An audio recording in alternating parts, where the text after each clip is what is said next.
Kita harus baik walaupun sama orang yang jahatin kita. Kita harus tetap menghormati walaupun orang itu tusuk kita dari depan, belakang, kiri, kanan, samping. Banyak orang Kristen tanya sama saya, Pak Pendeta, bagaimana saya harus bersikap sama orang yang jahat sama saya? Pak Pendeta, bagaimana sikap saya sama orang yang nyakitin saya? Pak Pendeta, bagaimana sebagai orang Kristen yang baik dan benar, apa yang Alkitab katakan ketika orang yang jahat sama saya, bagaimana saya harus bersikap sama orang tersebut? Yang pertama, catat dalam catatan saudara, sikap saya terhadap orang yang jahat sama saya, sikap orang percaya terhadap musuh-musuhnya. Yang pertama, berdoa bagi musuh dengan mengucapkan berkat bagi musuh kita. Kita kan biasanya mengucap kutuk sama musuh kita. Tapi sekarang berbeda.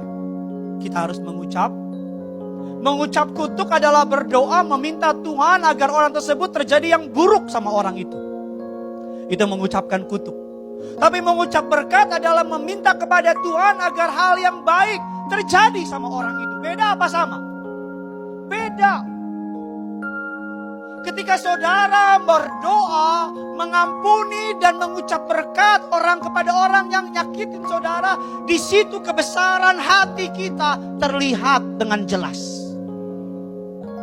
Saya ulang sekali lagi, ketika kita berdoa bagi orang yang nyakitin kita, dan ketika kita meminta berkat kepada Tuhan untuk orang yang jahat sama kita, di situ kebesaran hati kita terlihat.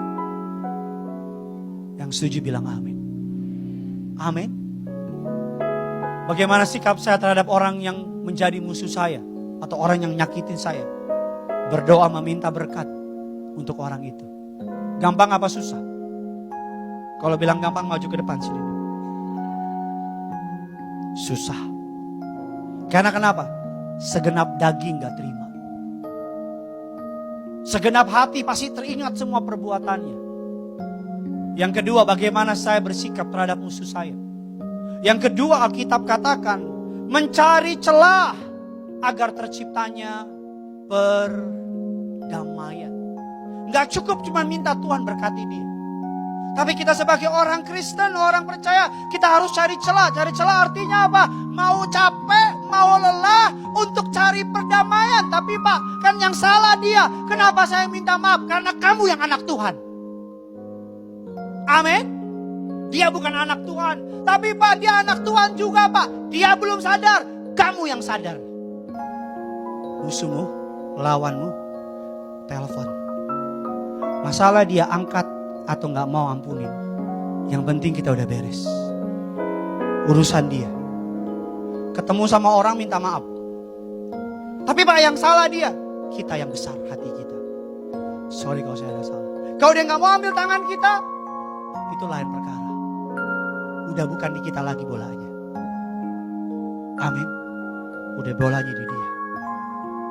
Di mata Tuhan, engkau orang benar.